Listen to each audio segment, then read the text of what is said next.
and welcome to Gerty's Adventures. This is Gerty,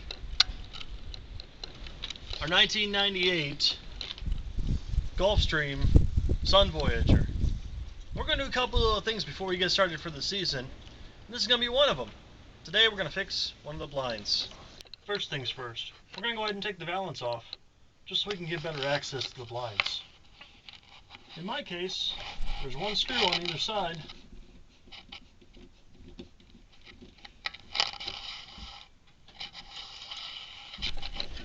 And then it slides right off.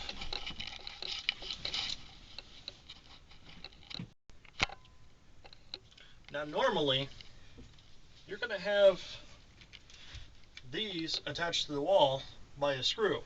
In my case, the one side's broken and the other side's already disconnected.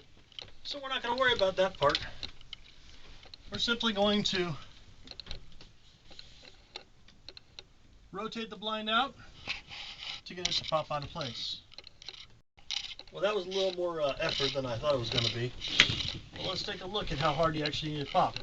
There's the clip on the bottom. Then once you can see, it does come off rather easily. As you can see, I brought this inside to make it a little bit easier to restring. I have a nice table here. Now this one itself is only a nighttime shade, so there's only one shade to worry about. But we're still going to restring all four of the middle ones to get it to raise and lower and stay in place. So we actually purchased two different products in order to do this repair. One has all the hardware involved and enough for 5 different shades, as it calls it. But there's really only enough to do one of the 4 shades and replace one for a spare. This was $8 on Amazon. We also found a whole roll of the same material. This was another $8 on Amazon. But this is 100 yards worth. Enough to do the entire RV. Now actually, to make it easier to run these strings back through, I'm going to take and I will painstakingly put all the pleats together. This could take a while to get it right.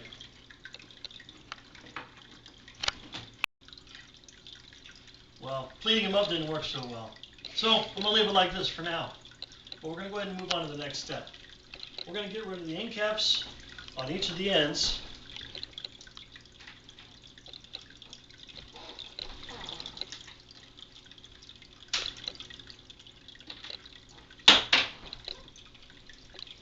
And on this one, since it still has a string applied, I'm going to go ahead and cut it.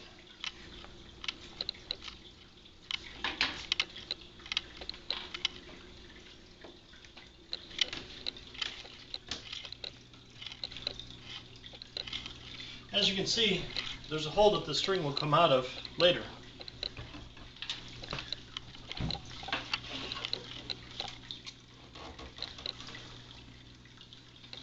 Some of these stick on a little tight. Useful tool, screwdriver. Pry easily. You don't want to break it.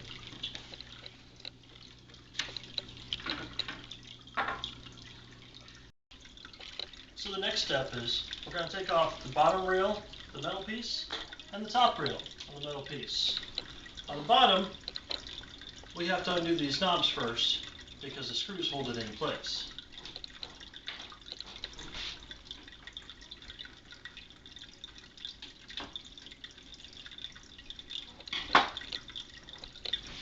But once those are out of the way, the metal rail will slide off of the basket clip. This is actually a good time to take note of the way your strings go on the bottom. It's going to be different whether you're working with the day-night or a blind that only has 2 string sets. This one has 4 and is a nighttime shade. So I'm going to take note of how it goes right now.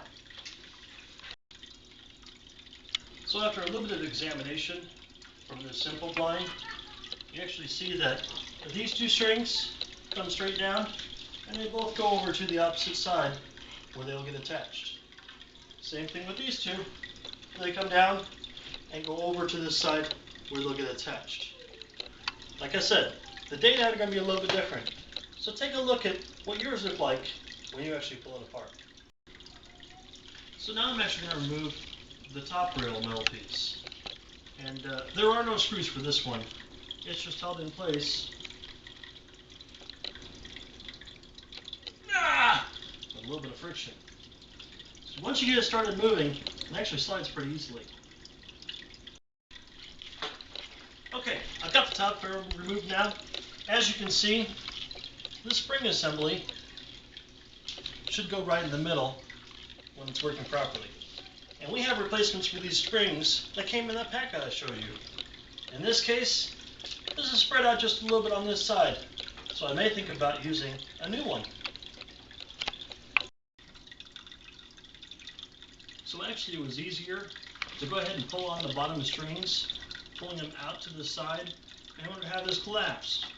And now I have my lovely assistant, my wife, holding it for me. Okay, so I've got one of these strings ready. This is actually one of the strings out of the pack. I have the center port of it shown right here. What I'm going to do is I'm going to attach that to this side of the spring. Now they currently have it clipped here with a piece of metal. I'm not going to be able to do the same thing, but a good knot will serve the same purpose. Okay, so I'm simply going to cut off the old string. A little bit of a tight bit for these scissors.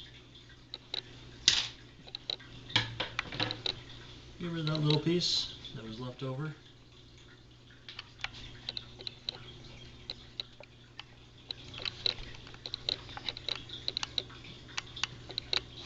Put my new loop through the center of that, and then make my knot. Now there's a lot of string to pull through here, so it may take a minute.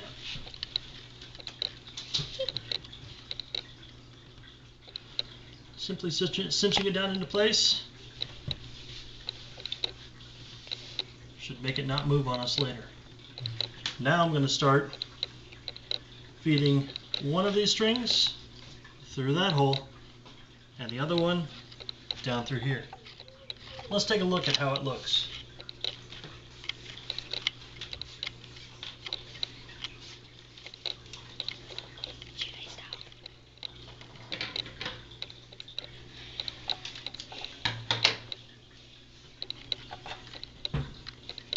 If they're held tightly together, this should slide straight through.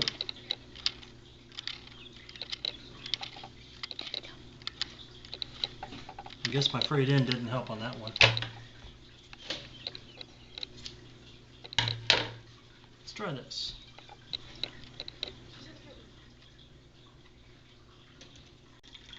Okay, so I actually found two good ways of doing this. One is to use this crochet needle. It's plastic, but it's strong enough to go straight through.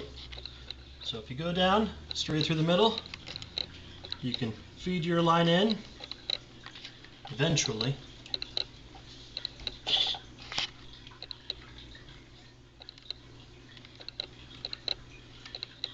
Feed your line through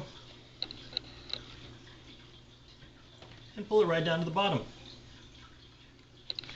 The other way, if you still have your old string attached, you can actually come to the ends, make a small knot, and pull it through the same way. But since I have the needle, I'm going to do it that way.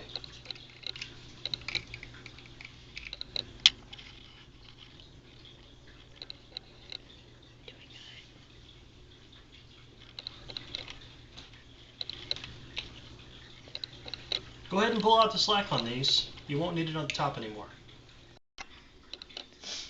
Now that the right side's done, I'll do the same thing on the left side. But you don't need to watch me for this. Now when you get done feeding through the other side, just like I have here, you want to make sure the spring is going to be centered. So even up your lengths so it ends up centered. Now we're going to reinstall the bottom rail. Now remember, each of the two that are from the right are going to go out the left side. So I'm going to hold those in place over there. The ones from the left side are going to go out the right side.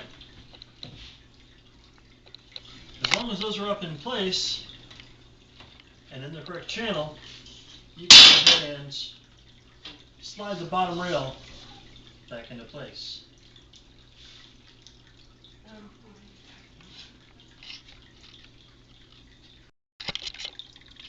Okay. With it on its ends, I can verify that all the strings are on the right channel. Go ahead and slide the rail the rest of the way back into place. Right away, we pushed it up.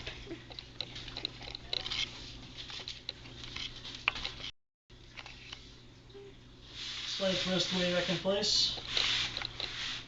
And then I'm going to line up the screw holes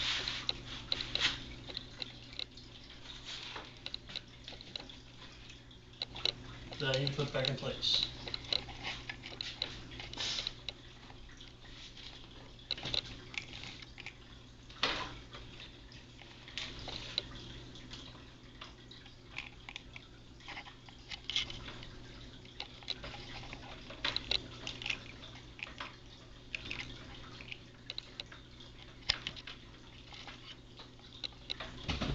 There's one.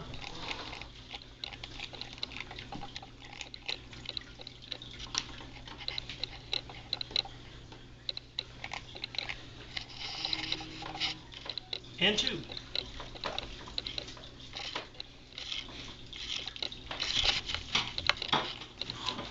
We're going to take note again that the spring should still be in the center. Using the strings to tighten it up a little bit. Next, we're going to go ahead and slide back on the top rail. Flipping it on side, again we found that to be easier. Small pull on the strings, and they go right back into the correct channels.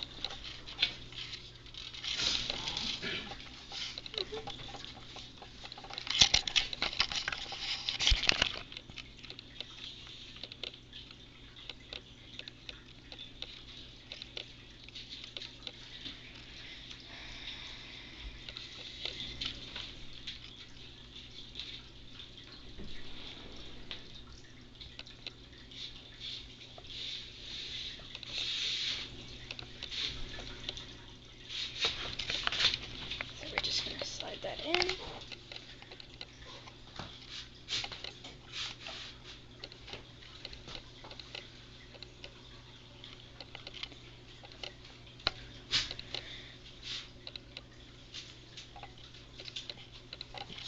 I can't pull it. You have to pull it from the other side.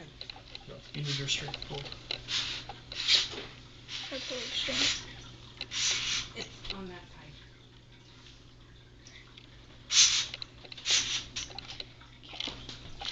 And again, this one does not have any screws, so it just stays centered there. And let it sit down, and we can put the end caps on. Now, I've noticed that on mine, the caps for the top and the bottom are different. So make sure you grab the right one.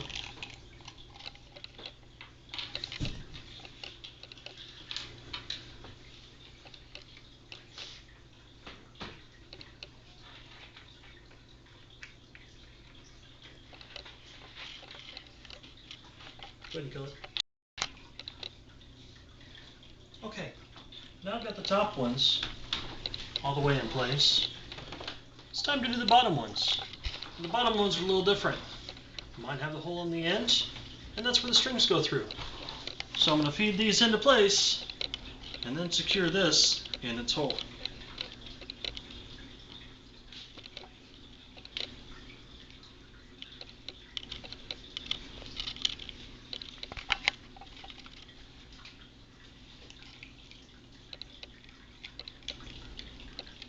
It's like playing with bread ties. No one's good at that.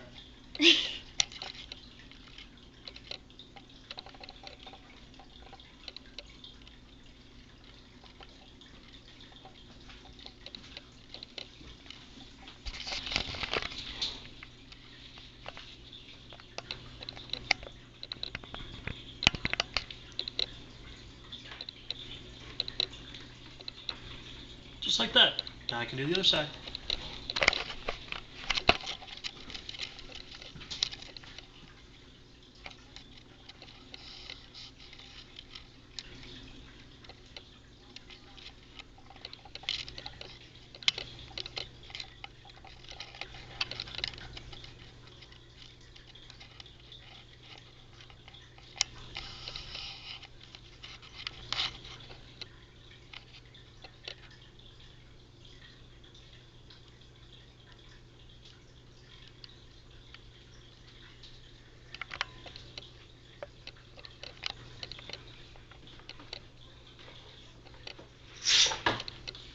And that's it for the assembly part in here. Let's head back out to the RV and take a look at the next shot. Okay, now we're back out in the RV. I'm going to go ahead and clip them back up in place. Try to make sure you get them centered. I'm not very good at this, so do I need to go left or right?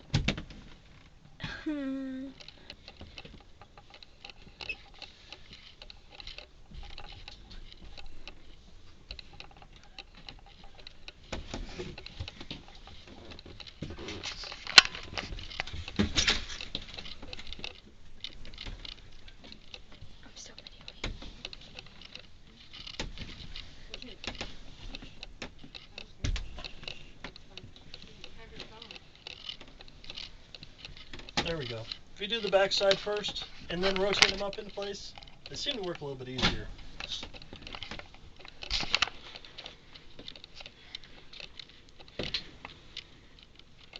Someone just like ran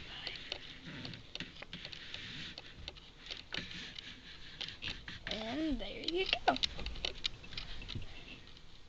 Now the extra string we left on the ends, that's going to be used when you stretch it out for the first time. But that should be all you ever need. Now that that part's up, we need to reattach to these grommets, or metal or plastic pieces, whatever you call them. Now, there's a certain amount of tension you really need to have with these. So actually, I suggest go ahead and screw them to the wall, and then we'll actually tie them on later. In my case, the one came out, and the other one was still attached. So I'm going to go ahead and screw this one back in real quick.